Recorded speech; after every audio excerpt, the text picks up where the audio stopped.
আহসান মঞ্জিল বাংলার গৌরবময় ইতিহাস ও নবাবী ঐতিহ্যের সংমিশ্রণে টিকে থাকা এক সমৃদ্ধশালা। রাজকীয়তা ও আভিজাত্যের আরেক নাম এই আহসান মঞ্জিল। সবুজ গালিচায় ঘেরা নবাবদের এই অসাধারণ প্রাসাদের অবস্থান বাংলাদেশের রাজধানী শহর ঢাকার বুড়িগঙ্গা নদীর তীরে ইসলামপুর এলাকায়।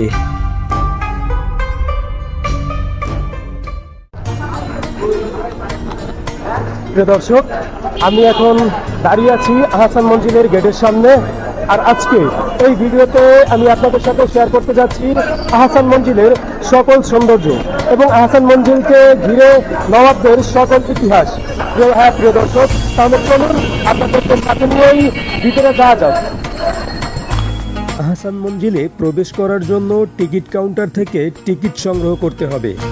চাইলে আপনি অনলাইন থেকেও টিকিট সংগ্রহ করতে পারেন। টিকিট মূল্য প্রাপ্ত বয়স্ক দর্শনার্থীদের জন্য 40 টাকা, 3 বছর থেকে 12 বছরের শিশুদের জন্য 20 টাকা, সার্কভুক্ত দেশের দর্শনার্থীদের জন্য 300 টাকা এবং অন্য বিদেশি দর্শনার্থীদের জন্য 500 টাকা। আহসান মঞ্জিল পরিদর্শন করতে পারবেন সপ্তাহে শনিবার থেকে বুধবার সকাল 10:30 থেকে বিকেল 5:30 পর্যন্ত এবং শুক্রবার বিকেল 3টা থেকে সন্ধ্যা 7টা পর্যন্ত।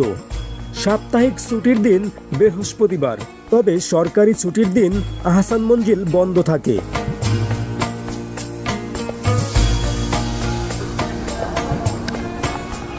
প্রিয় দর্শক, এর এই গেট থেকে ভিতরে প্রবেশ করার জন্য আমাদের একটি টিকিট সংগ্রহ করতে হয়েছে এবং এই টিকিটের মূল্য জনপ্রতি নিয়েছে 40 টাকা করে।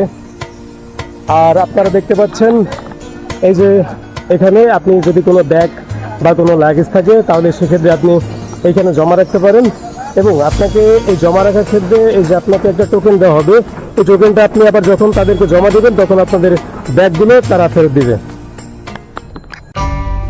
আহসান মঞ্জিলের সাথে জড়িয়ে আছে ঢাকার 100 বছরের পুরনো ইতিহাস। ঢাকার পুরনো স্থাপনাগুলোর মধ্যে অন্যতম শ্রেষ্ঠ স্থাপত্য হিসেবে বিবেচনা করা হয় এই আহসান মঞ্জিলকে। নবাব পরিবারে বহুল স্মৃতি বিজড়িত এই প্রাসাদটি অষ্টাদশ শতাব্দীর মাঝামাঝি সময়ে জমিদার শেখ ইনায়েতুল্লাহ আহসান মঞ্জিলের বর্তমান স্থানে রংমহল নামের একটি প্রমোদ ভবন তৈরি করেন। পরবর্তীতে তার পুত্র শেখ মতিউল্লাহ রংমহলটি ফরাসি বণিকদের কাছে বিক্রি করে দেন। 1830 সালে নবাব আব্দুল গনির পিতা খাজা আলিমুল্লাহ এটি কিনে নেন। 1859 সালে নবাব আব্দুল গনি সেখানে প্রাসাদ নির্মাণ শুরু করেন। দীর্ঘ 13 বছর লেগেছিল প্রাসাদটি নির্মাণ করতে। তিনি তার প্রিয় পুত্র খাজা আহসানুল্লাহর নামানুসারে এর নামকরণ করেন আহসান মঞ্জিল।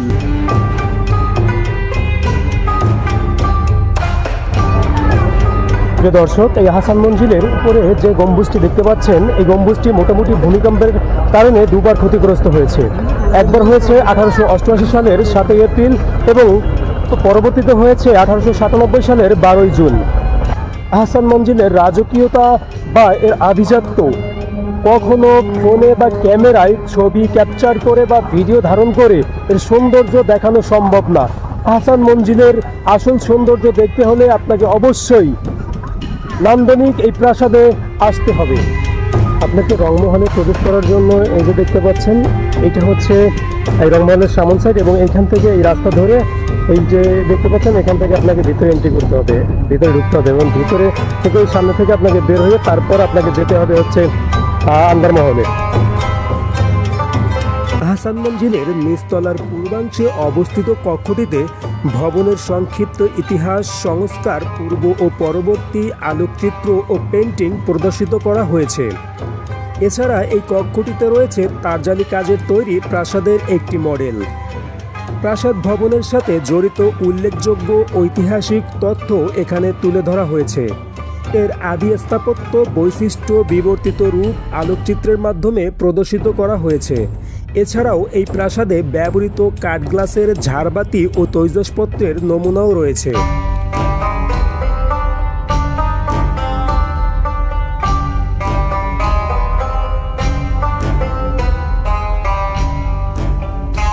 এটা হচ্ছে নবাবদের প্রাসাদ ডাইনিং রুম বা নবাবদের আনুষ্ঠানিক ভোজন কক্ষ। লন্ডনের ইন্ডিয়া অফিস লাইব্রেরিতে সংরক্ষিত 1904 সালের ফিজিত কাপের তোলা আলোকচিত্র অনুযায়ী কক্ষটি সাজানো হয়েছে। এই কক্ষে প্রদর্শিত চেয়ার, টেবিল, ফ্যান ও লাইট ফিটিংসগুলো মূলানুরূপে তৈরি অথবা সংগৃহীত হয়েছে। এখানে প্রদর্শিত বড় বড় আলমারি, আয়না, কাঁচ ও চীনামাটির তৈজসপত্রগুলো প্রায় সবই আহসান মঞ্জিলের প্রাপ্ত নবাবদের ব্যবহৃত মূল নিদর্শন। আহসান মঞ্জিল প্রাসাদের উপর দৃশ্যমান সুউচ্চ গম্বুজটি এই গোলঘর কক্ষের উপরই নির্মিত। দক্ষিণ পোর্চের নিচ থেকে বারান্দা পেরিয়ে এই গোলঘর কক্ষ দিয়ে দোতলায় ওঠানামার জন্য নির্মিত বৃহৎ কাঠের সিঁড়িতে যাওয়া যায়। হাতির মাথার কঙ্কাল সহ এ কক্ষে প্রদর্শিত ঢাল ও তরবারি, অলঙ্কৃত কাঠের বেড়া ইত্যাদি আহসান মঞ্জিলে প্রাপ্ত নবাবদের ব্যবহৃত মূল নিদর্শন।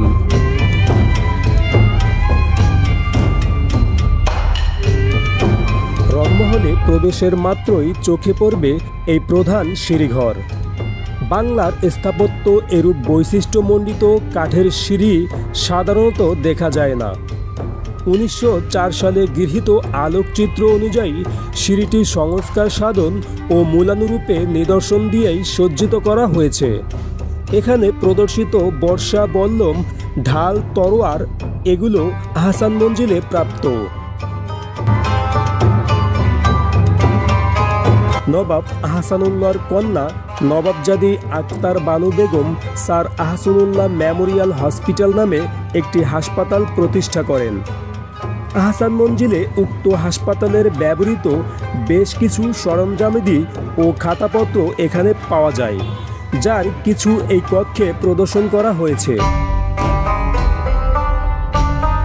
1904 সালের তোলা আলোকচিত্র অনুযায়ী এই বিলিয়ার্ড কক্ষটি সাজানো হয়েছে। আউটডোর খেলার পাশাপাশি ঢাকার নবাবরা ইনডোর খেলায়ও যে বিশেষ পৃষ্ঠপোষক ছিলেন, প্রাসাদের অভ্যন্তরে এই কক্ষটি তার উদাহরণ। এটি হচ্ছে সিন্দুক কক্ষ। নবাবদের কোষাগার হিসেবে ব্যবহৃত কক্ষটিকে তাদের প্রাচুর্যের সাথে সংহতি রেখেই সাজানো হয়েছে। কক্ষটিতে বড় বড় লোহার সিন্দুক সহ এখানে থাকা সিন্দুক ও কাঠের আলমারিগুলো নবাবদের আমলের নিদর্শন।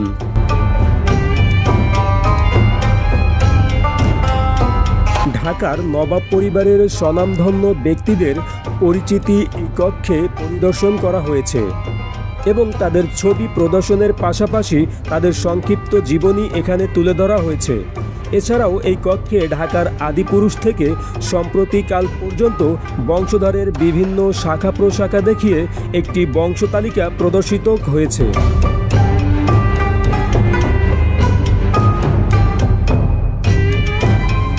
নবাব স্যার খাজা সলিমুল্লাহ বাহাদুরের প্রতি বিশেষ সম্মান দেখানোর উদ্দেশ্যে কক্ষটি সলিমুল্লাহ স্মরণে হিসেবে সাজানো হয়েছে।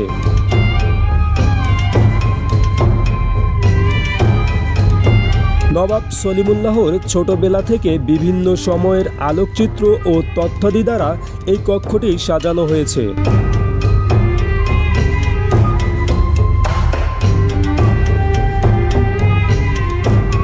এছাড়াও নবাব সলিমুল্লাহ ও নবাবদের ব্যক্তিগত ও অফিসিয়াল ব্যবহার্য দ্রব্যাদি এখানে প্রদর্শন করা হয়েছে।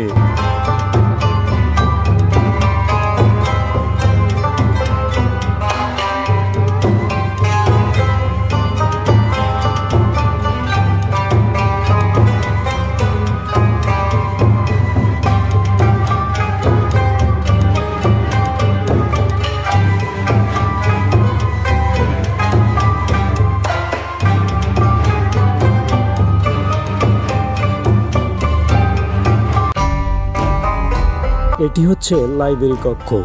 এই কক্ষটি নবাবদের ব্যক্তিগত প্রাসাদ লাইব্রেরি। 1904 সালের আলোকচিত্র অনুযায়ী কক্ষটি সাজানো হয়েছে। নবাবদের ব্যবহৃত আইন, বিচার, উপন্যাস ও ক্রিয়া বিষয়ক দুষ্প্রাপ্য গ্রন্থের এক বিশাল সংগ্রহ এখানে রয়েছে।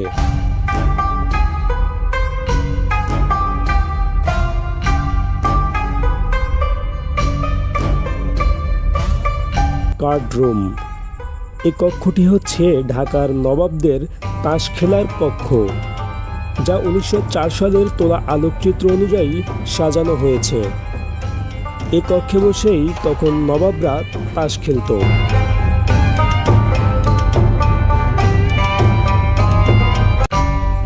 নবাবদের কর্তৃক ঢাকায় পানীয় জল সরবরাহ বিষয়ক নির্দেশন ও তথ্য দিয়ে এই কক্ষটি সাজানো হয়েছে। নবাবদের ব্যবস্থা গ্রহণের পূর্বে ঢাকায় ফিল্টার করা পানীয় জলের ব্যবহারের কোনো সুযোগ ছিল না। নবাব আব্দুল গনি প্রায় 2.5 লক্ষ টাকা ব্যয়ে ঢাকা শহরে ফিল্টার পানির কল স্থাপন করেন। পানীয় জলের সাথে সম্পৃক্ত বিভিন্ন প্রকারের নিদর্শন দিয়ে এই কক্ষটি সাজানো হয়েছে।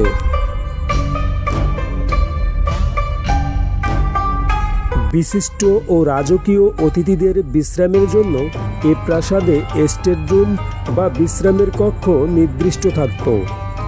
সেই আসবাবপত্রগুলো দিয়েই আলোকচিত্রের সাহায্যে এই কক্ষটি সাজানো হয়েছে। আহসান মঞ্জিলে আগত নবাবদের বিশেষ অতিথিবৃন্দকে এখানে অভ্যর্থনা জানানো হতো। প্রাসাদ ড্রয়িং রুমটি 1904 সালের আলোকচিত্র অনুযায়ী সাজানো হয়েছে। এই রুমের কাঠগ্লাস ও ঝাড়বাতিগুলো নবাবদের আমলের নিদর্শন।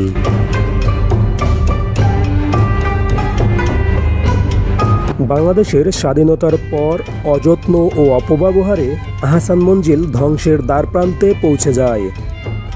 এমতো অবস্থায় 1974 সালে ঢাকার নবাব পরিবারের উত্তরসূরিরা আহসান মঞ্জিল প্রাসাদ নিলামে বিক্রি করার পরিকল্পনা করেন। সরকারের ভূমি প্রশাসন মন্ত্রণালয়ের পক্ষে নিলাম বিক্রির প্রস্তাবটি চূড়ান্ত অনুমোদনের জন্য তৎকালীন প্রধানমন্ত্রীর কাছে পেশ করা হয়। কিন্তু আহসান মঞ্জিলের স্থাপত্য সৌন্দর্য ও ঐতিহাসিক গুরুত্ব উপলব্ধি করে 1974 সালের 2 নভেম্বর এটি নিলামে বিক্রির প্রস্তাব নাকচ করে দেন।